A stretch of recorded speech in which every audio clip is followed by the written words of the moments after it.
so high I'm hypnotized. What's up is down, what's left is right.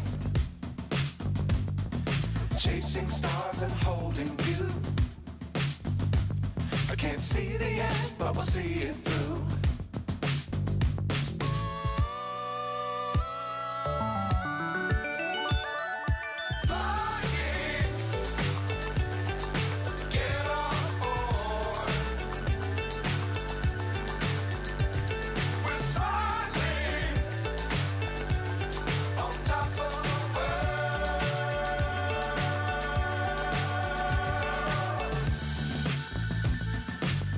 Times don't fly too high. Be sure to keep the ground in sight. Fly forever if you keep it tight. Love the world but keep the sky on your mind.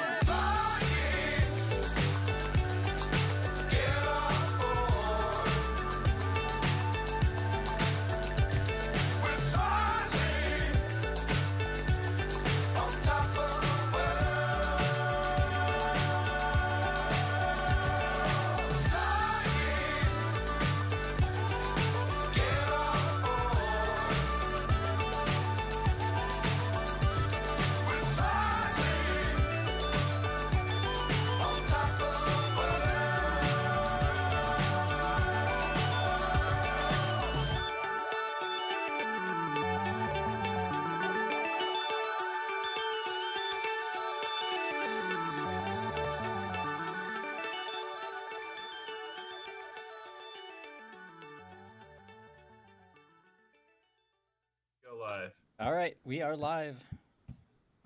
I think. All right, good. We think. Let's hope so. Good evening, everyone. Glad you could join us this evening. We got lost.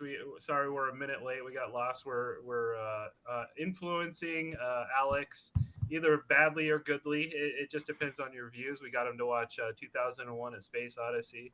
So Dave, the old guy, and us aging guys. We're introducing him to some of the classics here, so we were discussing that a little bit. Yeah, we're interested in suggestions. Next up for Alex's viewing pleasure is Monty Python and the Holy Grail, and maybe Rocky Horror Picture Show. There you go. All right. So anyway, on to drone stuff. So Commercial UAV Expo is currently ongoing. And I have a little bit of an update from that. And then we'll get into some other stuff here, some news from the FCC, a little bit from Aloft, and a couple other things here. So let me go ahead and present my screen. And all right, we are up. So coming from the Commercial UAV Expo in a session in Las Vegas this morning, representatives from the FAA delivered significant updates, I do air quotes, on drone policy, offering a glimpse into the future of drone regulations. The panel, moderated by Lisa Ellman, Executive Director of the Commercial Drone Alliance, featured top FAA officials, including Tim Errol, Chief Operating Officer of the Air Traffic Organization, Brandon Roberts, Director of Rulemaking, Jeffrey Vincent, Executive Director of the UAS Integration Office, and Bailey Edwards, former FAA Executive and current Head of Government Affairs at Drone Delivery Provider Wing. So most noteworthy is Part 108, rulemaking is on the horizon. So a central focus of the discussion was on the FAA's progress on Part 108, a critical rulemaking effort that addresses beyond visual line of sight operations. Jeffrey Vincent emphasized the importance of the rule in enabling scalable BV loss operations. We've been extremely busy with Part 108 and UTM, which is Unmanned Traffic Management. Vincent explained, adding that a robust UTM system is essential for achieving true scalable BV loss. He shared that the FAA is aiming to publish the NPRM, the Notice of Proposed Rulemaking, in the Federal Register by the end of this year. So we can translate that into December 31st. At the earliest. At the earliest. Vincent also highlighted... Go ahead. Or sometime right after Christmas and before New Year's. That's a favorite date as well. It's like it's kind of like the movie release schedule, right? Yeah, It's like, oh, he's on a and on a that gets their 60-day clock started, so no one notices. So they chew at least a Right. week or so. So Vincent also highlighted the ongoing work at the Dallas Key site, which is advancing BV lost flight by enabling commercial drone operations to gain experience and gather data. One of the things we've learned early on is what we don't know. He said, referencing the complexities of drone operations. They noted on waivers and a streamlined process. Brandon Roberts discussed the FAA's ongoing efforts to streamline the waiver process for drone operations. One of the things we're proud of at the agency is that we've issued hundreds, if not thousands, of waivers and permissions this year. An exact number would be great. Is it 100? Is it several hundred? Is it a couple thousand? That's a big gap. He stressed billions. He stressed the importance of gathering input from industry to shape the future of BV loss operations. We need to see what happens when things go wrong, but also what happens when things go right. Roberts also acknowledged the challenges of moving from waivers and exemptions to scalable operations. He emphasized the need for clear policy directions, noting that the public understanding of these rules is key to broader acceptance and implementation. We need to get the rule published so that the public understands where we're going. Let's see, environmental review challenges. This is a little more for commercial operations, especially when it comes into like drone deliveries and that kind of thing. And then complexities of U.S. airspace and counter UAS concerns. This one's an interesting one. Tim Errol underscored the unique challenges the FAA faces in managing the largest and busiest national airspace in the world. The U.S. is uniquely positioned. There is no other country with the diversity of activity in our airspace. He stressed the importance of balancing innovation with safety and national security.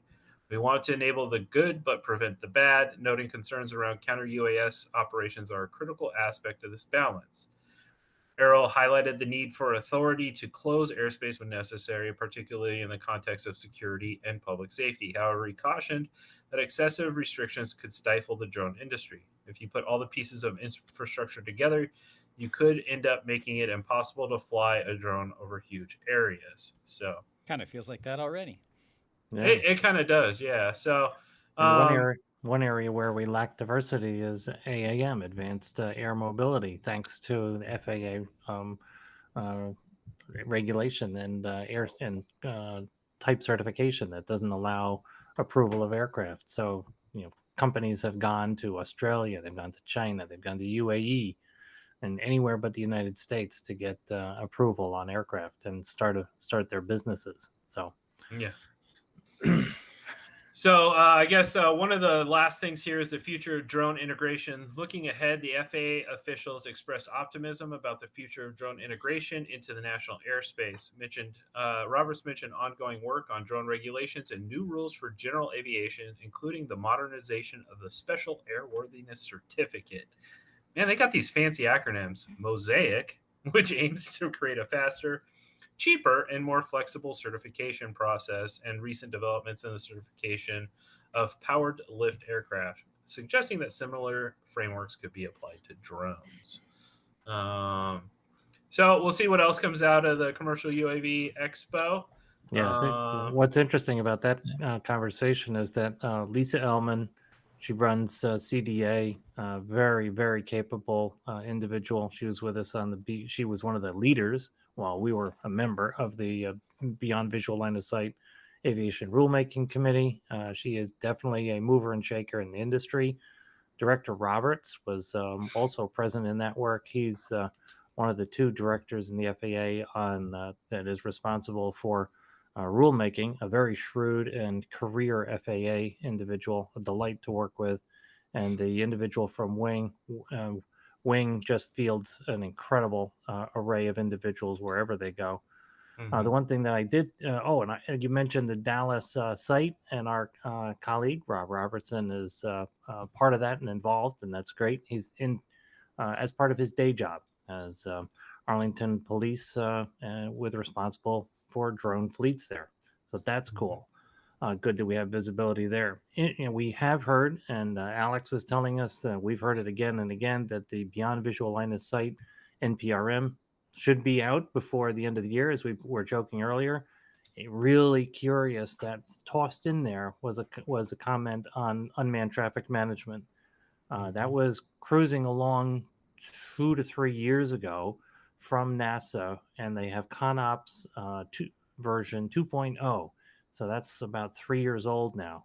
So if the FAA pops out with a whole NPRM on unmanned traffic management, that would be a shock to many of us. So we'll see how what happens in the next 6 or 7 months. But it's absolutely accurate that UTM needs beyond visual line of sight in place before it can be effective, and they also want networked remote ID, and so we'll see how that all relates to Part 108 as well.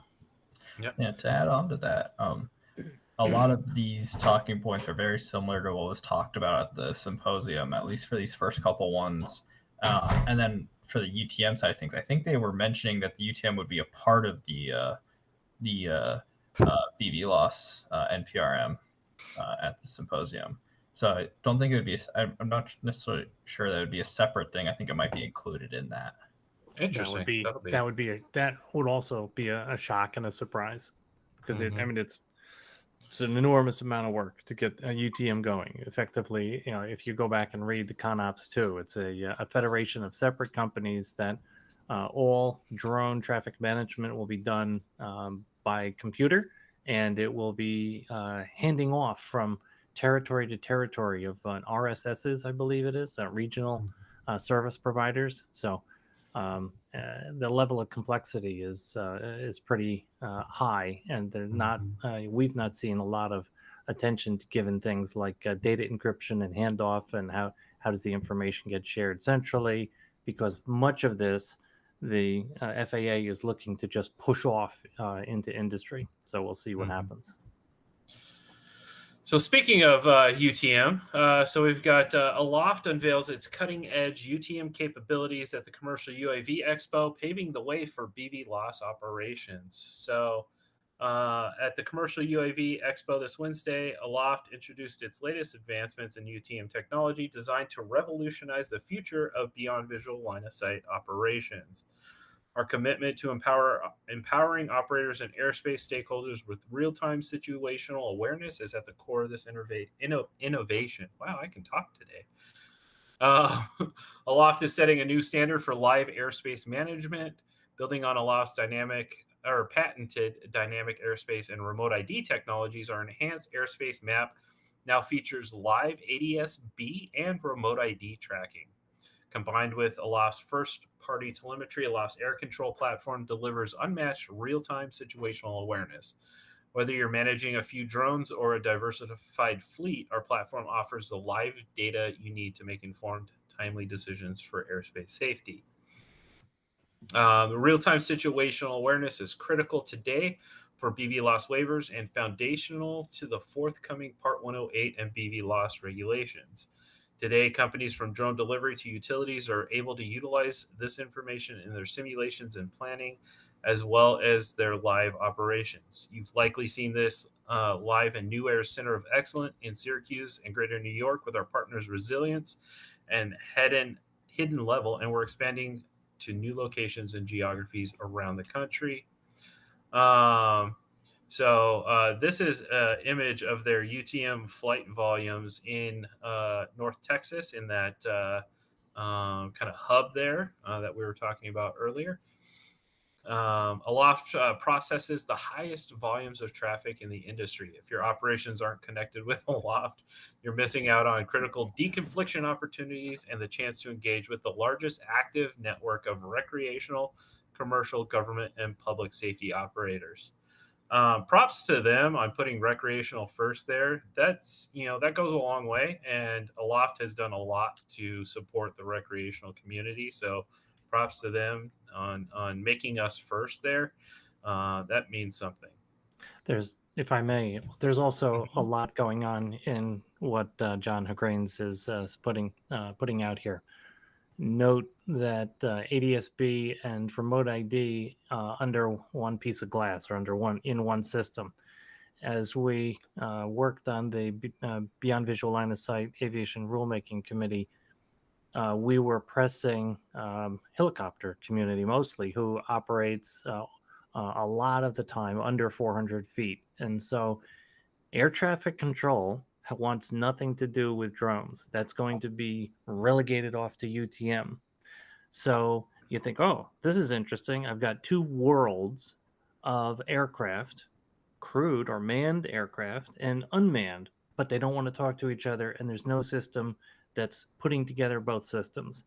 What John is articulating here is, well, if we can see the aircraft with ADSB, and almost all aircraft that fly under 400 feet regularly are using ADSB, then if we combined and create so that those individuals flying can also see drones with remote ID, we have a system that is the start of something workable for unmanned traffic management. So that's what we see going on here. You know, this is a shrewd company, and they are friends, and they are also colleagues. So our kudos to this company, and hopefully this is a successful addition to their product line. Yep, absolutely. So, good deal from Aloft. Love that. This is interesting. This is from my home state. So, I think if you've been here for a while, you've heard me talk about Taiwan before. Taiwan TSMC, semiconductor manufacturer, something. They are building a massive plant, actually in the north side of the city I live in, north side of Phoenix. And now Taiwan has signed a drone development MOU with Arizona to help drive drone technology. So Taiwan has signed an unmanned aerial vehicle development memorandum of understanding with Arizona. In a statement, the Ministry of Economic Affairs said that Jeff Lin, CEO of the ministry's Taiwan USA Industrial Cooperation Promotion Office, that's a title, signed the agreement together with Arizona Taiwan Trade and Investment Office Representative Steve Su in Taipei on Monday. Let's see. The importance of civilian use of drones in communications, transportations, and disaster relief has also come into focus. At a time when China accounts for 60 to 70% of the global commercial drone market, led by Shenzhen based Dajing Innovations, or DJI, Taiwan and the United States should work together to build a supply chain free from the CCP's influence for the sake of national security. So this will be interesting. I'm hoping this brings a good chunk of drone development and innovation jobs to Arizona. That would be awesome. Let's see. Chin said cooperation with Arizona is expected to give additional technology support to Taiwan's drone manufacturers, adding that both sides will be able to take a larger share of the global drone market. So, pretty cool. They talk about Taiwan Semiconductor Manufacturing Company. They're building two fabs here, and they are massive facilities. At least the one I've seen. Yeah, of note is NVIDIA's fab is TSMC. So, and NVIDIA is the processor inside Skydio. So that's what they've chosen to use. And the world's most dense processors, like NVIDIA, are exclusively produced by TSMC. So they are absolutely, far and away the most sophisticated fab in the world. Yep, 100%. So great that they're expanding into Arizona. That is a good thing for us in this country. 100%. All right, so this just hit yesterday. FCC announces initial communication rules for drone control. So part of the 5 gigahertz spectrum will be allocated for wireless control of uncrewed aircraft systems. So the FCC has adopted initial rules for wireless communications to safely control the flights of UAS, including drones, in a portion of the 5 gigahertz spectrum band. Now, before anybody gets out of control, it's not in the FPV spectrum. It's in the lower 500 gig or 5 gigahertz. Let's see. The new rules will allow UAS operators to direct frequency assignments in the 5030 to 5091 band. The allocation is for non-networked access, which means direct communication links without the need for network infrastructure. The rules also introduce dynamic frequency management systems, which will assign temporary frequency use to operators to efficiently manage the spectrum. The commission has said it has placed the NNA spectrum away from band edges to prevent interference with adjacent services. The initial allocation is a 10 megahertz block located between 5040 and 5050, with a temporary access to a 20 megahertz block out to 5060 until the DFMS is operational. Because the DFMS is not yet active, there will be interim access where operators first submit a request to the FAA, and if approved, complete an online registration form with the FCC. It will be made available to UAS operators after the rules become effective, which will be announced in a future commission public notice. So I went ahead and pulled the spectrum band here. This is the FCC's spectrum. This is a little outdated. This was the best one I could find at the time. So here, and we'd be over here. Let me see if I can slide this over a little bit and slide this down a little bit. That spectrum would be allocated right here where this big aeronautical radio navigation segment is. So it's slamming here. So as a aside, most of our FPV is over here. So, and I've got this up here for reference. So our bands for FPV and the E band really start down at the 5645 and go up to 5945. So just a heads up on that. So that'll be interesting to see how for they the choose phrase. to use it. I was listening for the phrase in there, Josh. Protected spectrum. I didn't hear that, so I'm hoping that's what this means. That this will be protected in the sense that other uses, other industries cannot just step on it and use it, like hobby band, which is what we operate in now for Part 107 and recreational. Mm-hmm. So this sounds like this might be the beginning of what the FCC and the FAA were told to do in 2018 in the FAA Reauthorization Act, Section 374. Mm-hmm. Yes, a little late. This is late, good. but... This could be very important from a perspective of maintaining spectrum that we can use. And we were very concerned about the next. There was a petition to buy a company to allocate spectrum and move hobbyists, and so this looks like could be very much in the other direction, which would be a good thing. So who actually gets to use this? Like, I know parts of it you have to like apply to the FAA to use it, but it's not like it's going to just be for anybody to use, is it? I'm with you, Dan. That's what I'm looking at. It's like, this feels like they might be lining it up for AAM. AAM, or even a spectrum of for even like just commercial infrastructure inspection, that kind of stuff. I mean, being in the 5 gigahertz band, I mean, your I guess your range isn't going to be as good as some of the lower bands that we're currently using, right? And Morton is asking if this is not for video link but control link, and control link. 100%. I think it's intended for control link. There's a decent amount of bandwidth there, but not really enough for a good video feed. Mm-hmm. Yeah, if we go over to here, you can kind of see the bandwidth that a lot of these systems are using. So this one starts in like the center of the band would be 5740, but it goes down all the way to 5725 and up past 5750. Yeah. So you can kind of see that If you look know, at even- like DJI's 25 meg, Mhm. aren't those like, if I remember right, like 20 megahertz wide, or are they wider than that?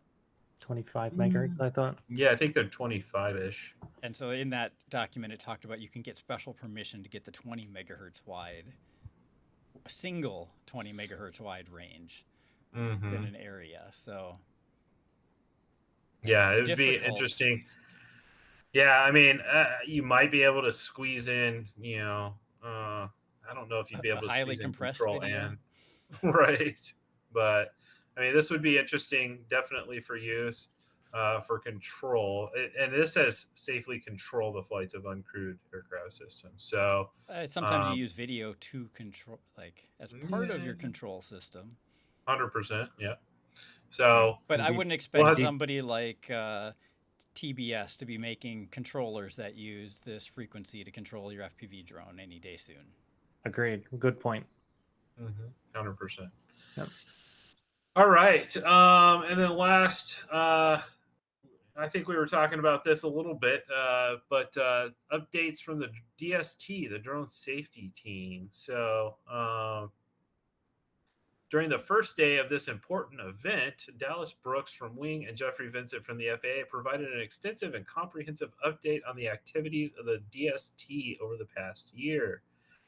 The brief began by describing to the audience the first mini plenary that took place in Virginia at the end of March. During this initial meeting, members of the DST gathered in person and remotely to decide on the best course of action to move forward in the most expeditious manner possible. According to Mr. Brooks, the members agreed on a mission statement for the organization, which is the drone safety team is an industry government partnership committed to ensuring the safe operations of UAS in the national airspace system. Based on this mission statement and the need to expedite the effectiveness of the DST, the members decided to create 2 working groups that immediately began working on their respective responsibilities. The Drone Safety Data Working Group, led by Noran Abraham of the Center of Advanced Aviation Systems Development, will be focusing on gathering of UAS safety data in order to create a drone data analysis system that would increase safety in the national airspace. The idea is to analyze safety data to identify emerging threats that UAS may pose to aircraft, people, and property, Ms. Abraham said during her presentation. According to Ms. Abraham, both industry and the regulator will benefit by enhanced data collection and analysis, enhanced safety for the public, resource optimization, and then the industry will benefit by operational performance, safety assurance, and knowledge sharing and best practices. It's not another data analysis effort or research paper. The DDAS is a cornerstone for an automated UAS data analysis pipeline using advanced artificial intelligence models and research to deliver scalable, faster, and more insightful safety intelligence. And then the Drone SMS Working Group, led by Nancy Graham and Jason Stark, together with Kelsey Muka acting as government lead. Mr. Stark was chosen to brief the audience, and during his presentation, we learned that during their initial meeting in September 2023, 3 companies volunteered to present how they implemented their safety management systems, all of them approved by the FAA.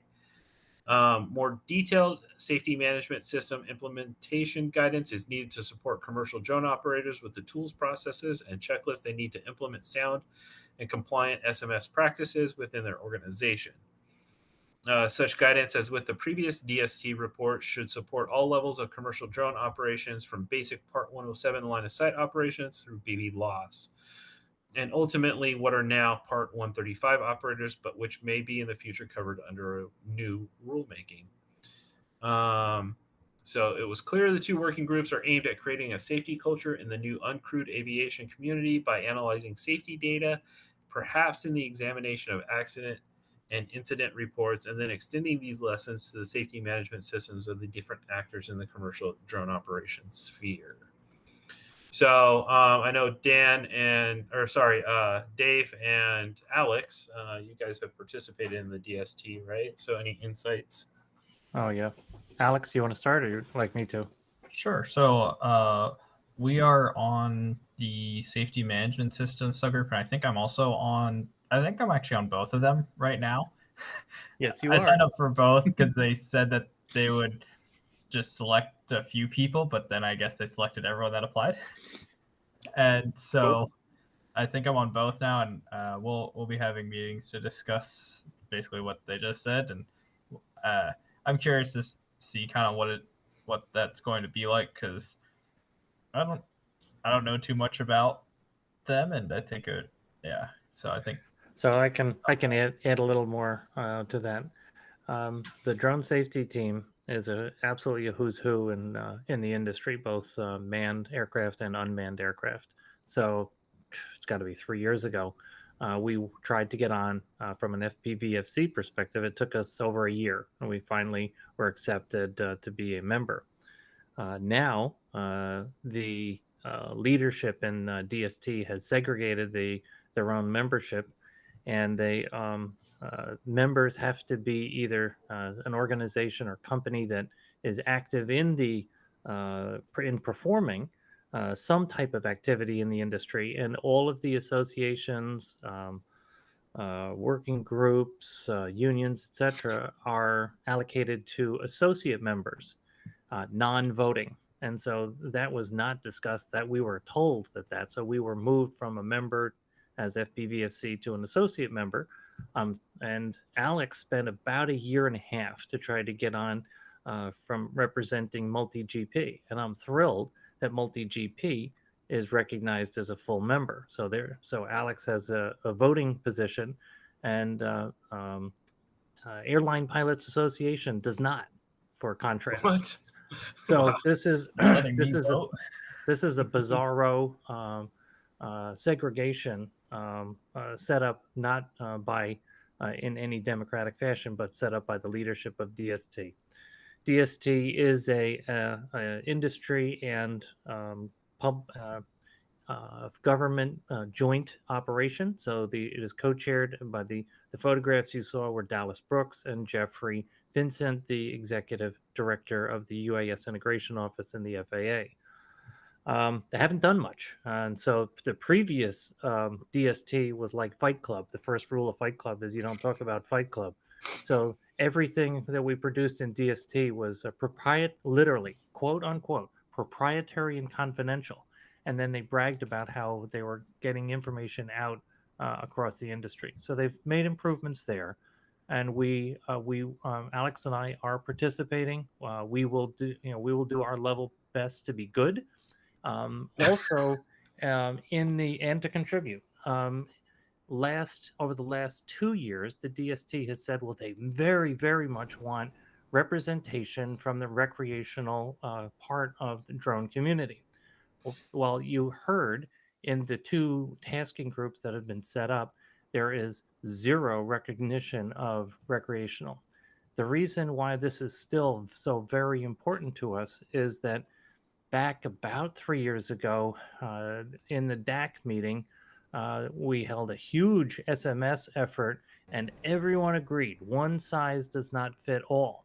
And then you heard Josh just describing that SMS should be functional from 107 to BV loss, and you can bet that it'll trickle down into recreation. That's why we're so interested in this. This is rules of safety that as you go up in responsibility of flight from recreational to 107 to 108, the requirements will be more stringent, and this will be the metric of what, is your aircraft certified? Has it been maintained? Do you have a log? Do you have a log of flight? It's on and on and on. All of the sensible safety recommendation or safety management system elements for very long distance beyond visual line of sight, as well as large, heavy, hundreds of pounds, thousands of pounds aircraft.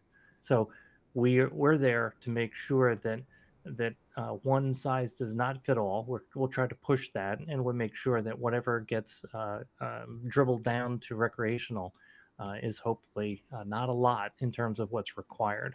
So this could be a fair amount of work.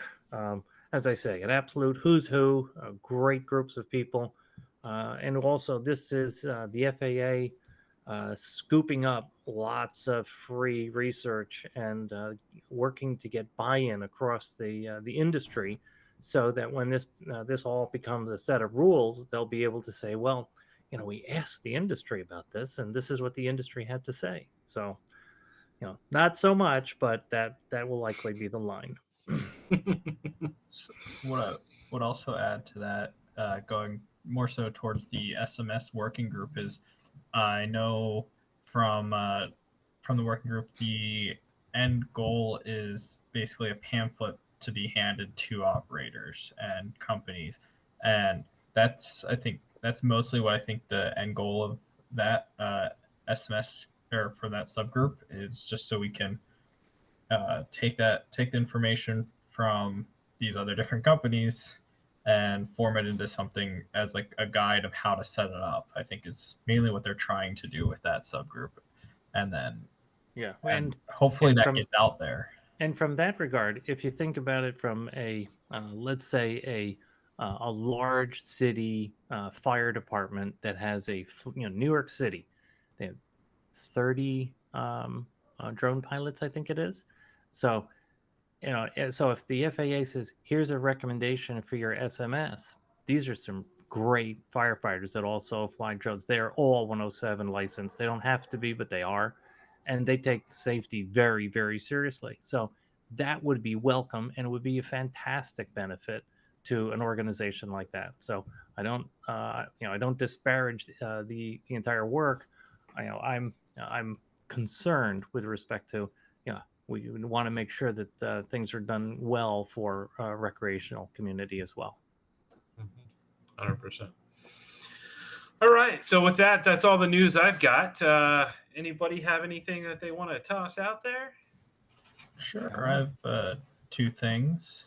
Okay. First of which is the FAA announced today that they added the ability to see TFRs in Lance. So some Lance providers didn't show TFRs, especially the presidential ones that just pop up.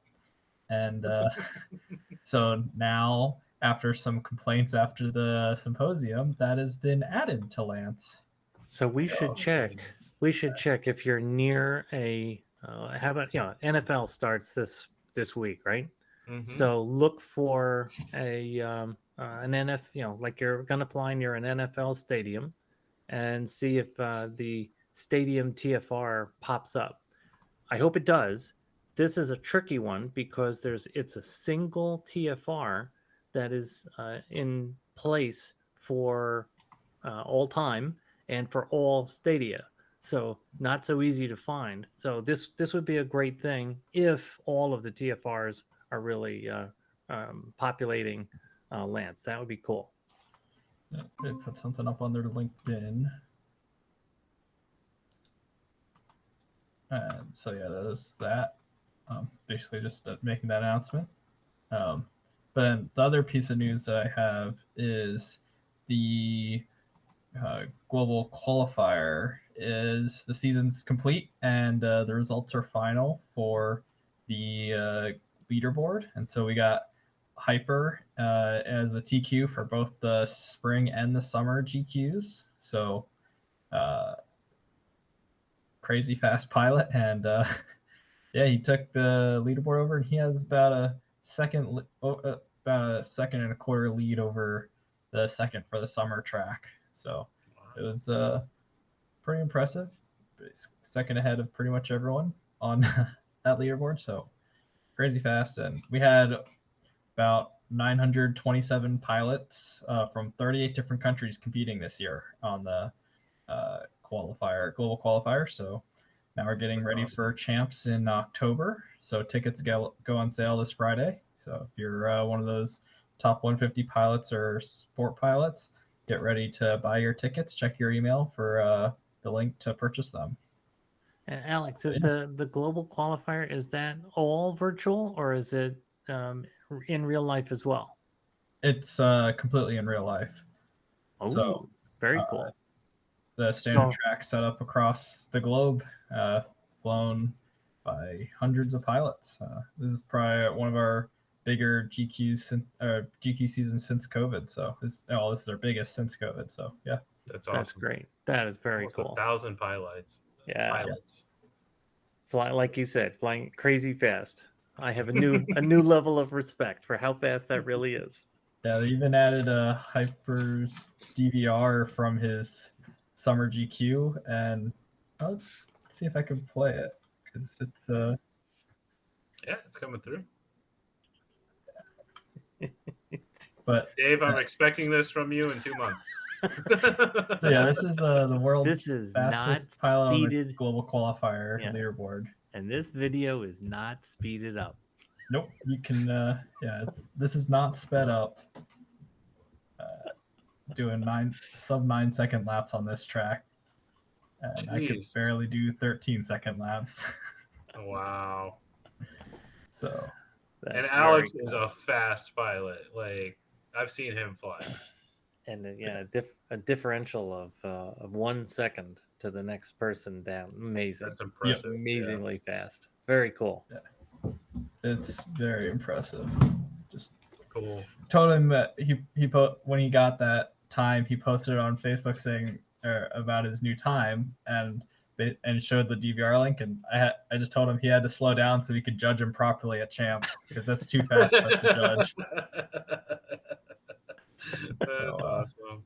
If you see him flying a little slower at champs, so God, he can I actually hope get not. judged.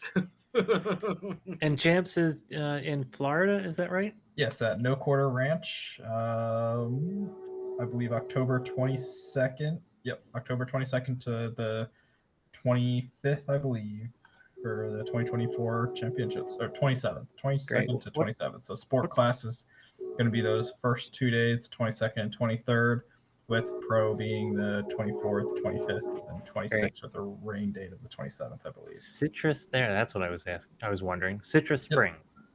Yes. Okay. Cool. Very, That's very awesome. cool. Very good stuff. Love it. That's all I have. Dave, you got anything for us? Only that there's a very interesting remote ID product from China called Uh-oh. Bwyne, B-Y-N-E. The price was $39. It's self-contained. I have one in hand, and I'm gonna try it out. See how the price point looks excellent. They describe a phone application, and we'll see how capable it is. If it works and it's legit, that's an incredible price point of $39. I'm always a little skeptical about random Chinese companies installing an app on my phone. But maybe that's just me. Silly us.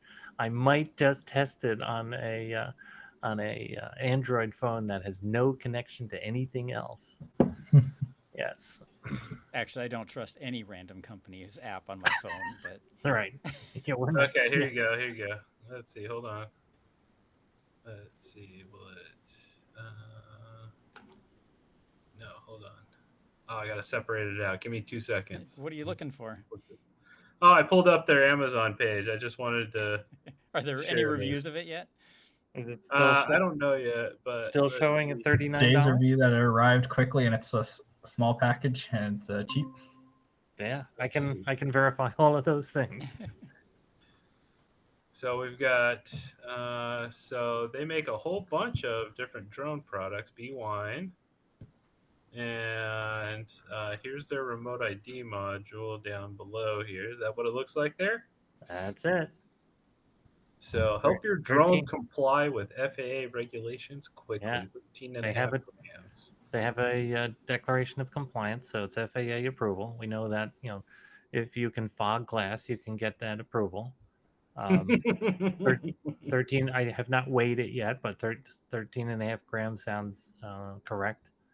The size is small, and it is Bluetooth Connect. Cool.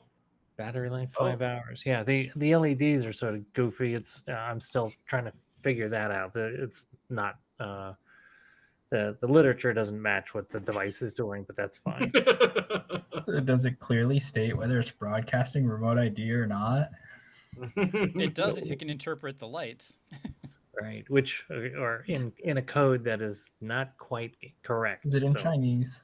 no, it is the manual is an extensive manual written in English. It's 31 pages. It's incredible. Yeah, Wow. but incorrect. So, I'll wade through it. And we'll add that to our list. I mean, this falls right into the category of things that we're interested in. Nominally 10 grams, recreational, useful for the recreational community, and nominally under $100. Check, check, check. So, 100%. yep. Cool, Dan. Anything to wrap us up for this evening? No, nothing from me this week. Oh, Dave's got one more thing. And one more before we go. Old guy brain. Yep. I'll just say it was a Columbo move. Oh, before you go, dating myself again. We did update our website, so if you look at the resources, things are a little different. We got rid of a couple of sections that were completely out of date, and then those areas, things like here are our comments for the BV Lost Ark. We push to comments to the section that's explicitly comments to the FAA, and then resources that we believe are useful to folks like checklists, thinking safety, are in the remain in the resources section. So my thanks to Dan for doing that editing. Hopefully it's a little clearer for folks to see. And we continue to get 1s and 2s on free applications. And I can, from our checklist and our tips and techniques, I can tell you that I did one this week that took me about 10 minutes, thanks to the individual doing such a fantastic job of preparing the list that we get. And frequently it can be a back and forth and an education, and that takes a little longer. But that's still happening. And if you want us to submit a free application, please take a look at our website, and with the checklist there, let us know. And there's a special when you reach out to us, there's a contact us, a free application click. So please do that. And that's it. That's it, Josh. Honest. So when it comes to the free applications, a couple of things that we do ask. Number one, you become a member. It helps support us, right? Helps support the work that we do, and being able to travel and go to things like Alex and Rob went to the FAA symposium. So that was cool. And beyond that, just make sure you're thorough. The biggest point on there is your reason for needing a FRIA, right? That's your narrative on why you need it, whether you're currently flying there, all those different things. And be specific with it. Be intentional, I think is the right word, with why you're needing it. It helps us. And then be very intentional with the GPS coordinates you're sending. And keep in mind that if you're sending us GPS coordinates, the limit in the FRIA application is 10 vertex points. We cannot go beyond that. And fewer is better. Yeah, like 4 is best. But there are ones where I've had to take it all the way up to 10, and a couple 8s and 9s for sure. But definitely be intentional with those, so we can help define that better. There are times where I'm jumping into a mapping application and figuring out the GPS coordinates myself. So I like the single point and a radius. Those are real easy. Those are nice. Yeah, 100%. I don't think I've done any of those. No, I haven't. Not here. Same here. And if you're an educational institution, you are able to submit your own FRIA application. And it's recommended to do it yourself too. Yeah, it is. But give us a holler. We're happy to help. Yeah. Because if you 100%. don't understand what it is that you're submitting, it will bog down you getting an approval. So we're happy to help. If you're an educational institution, just reach out to us contact us, and we'll help. Yep, Then 100%. Another thing I'd add to including in the description and purpose of need that's also helpful is I would also add some safety justifications in there if you have things that stand out, like if you have a road or a building, say, or like if the road in there that you have, if it's something where it's like, oh, that's just the road that we get, that's part of where we get to it, or we fly from that road, or that's just a driveway, then include that's not an active road. It's used only when and it's being monitored while you're flying. So stuff like that. Or if there's a building saying, oh, we fly from the building or something, or don't include the building if you don't fly from it. And it's also explicit that when we submit a FRIA for you, you're doing it under the safety guidelines of FPVFC. So take a look at those, and if there's something in there that you do that is in addition to our guidelines, add it in, and that's that'll be helpful. 100%. Yep. So, yeah. Is that it, Alex? I think there's one more thing I wanted to add about the description of purpose and need. Also, if you talk about the aircraft a little bit too, so the types you're flying, yeah. So the type of aircraft a little bit. So if they're FPV aircraft, but if you share with us that you aren't able to put remote ID in it, because maybe it's a tiny trainer and you don't really know how to put remote ID on that, you can include stuff like that. Or say it's a 5-inch racing drone where there's not much room for anything extra. Say that's what it is. Or freestyle and you're just trying to fly around and it doesn't, or just there's not a good way to mount remote ID saying. And the thing is, home built drones don't have to. So you just say, if you're building your own, say, oh, it's home built and remote ID isn't part of it, but I'd like somewhere to fly it. 100%. So Right. adding reasons why you can't put standard or broadcast on. Right. Also Remote helps. ID is required if it's recreational, home built, above 250 grams. Agreed? Yeah, I think what he's saying is, Inside of FRIA. they're Outside of FRIA. You're building it Exactly. yourself, and you don't have remote Yeah. ID, and you want a place to fly it. Yeah, There, well said. that's what I'm saying. So Well said, outside of a FRIA, yes, you need remote ID, but Yep. home built inside of a FRIA doesn't need broadcast or standard. Here. All right, guys. I think with that, we'll wrap up for this evening. Thanks for joining us. It's definitely some good stuff in the news and interesting things as well. We will be back in another couple of weeks, and love to see you here. And thank you for joining us. Have a great night. Thank you.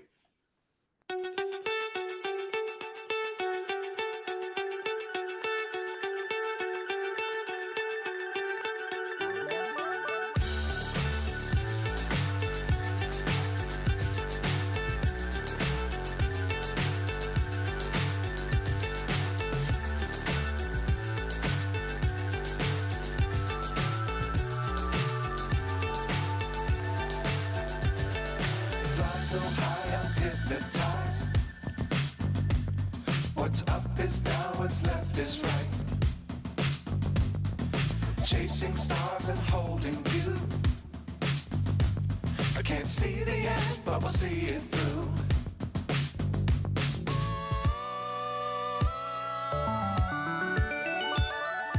Flying, get on board. We're smiling on top of the world.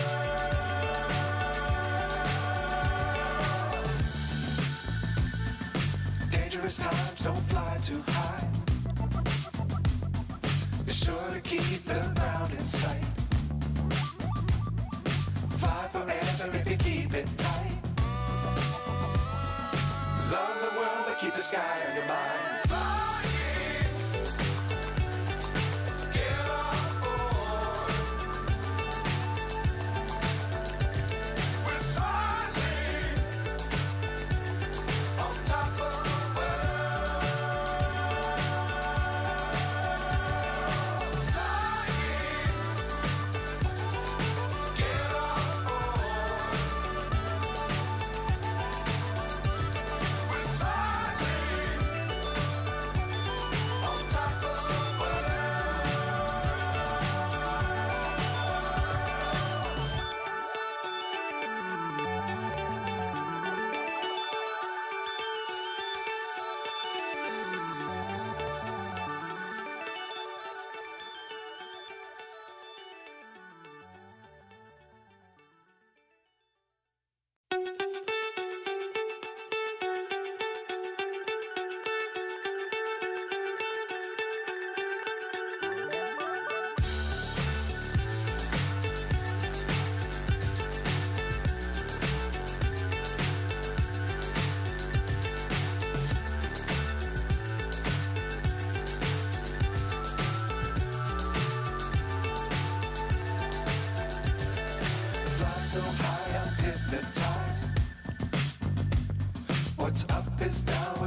left is right. Chasing stars and holding you. I can't see the end, but we'll see it through.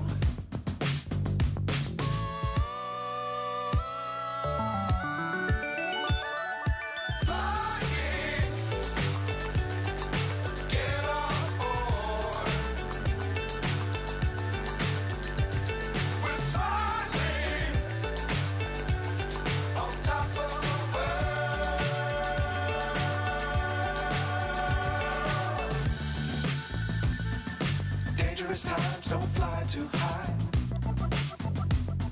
Be sure to keep the ground in sight. Fly forever if you keep it tight. Love the world but keep the sky on your mind. Get on board. We're soaring on top of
so high I'm hypnotized.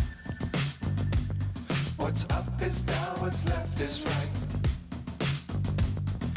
Chasing stars and holding you. I can't see the end, but we'll see it through.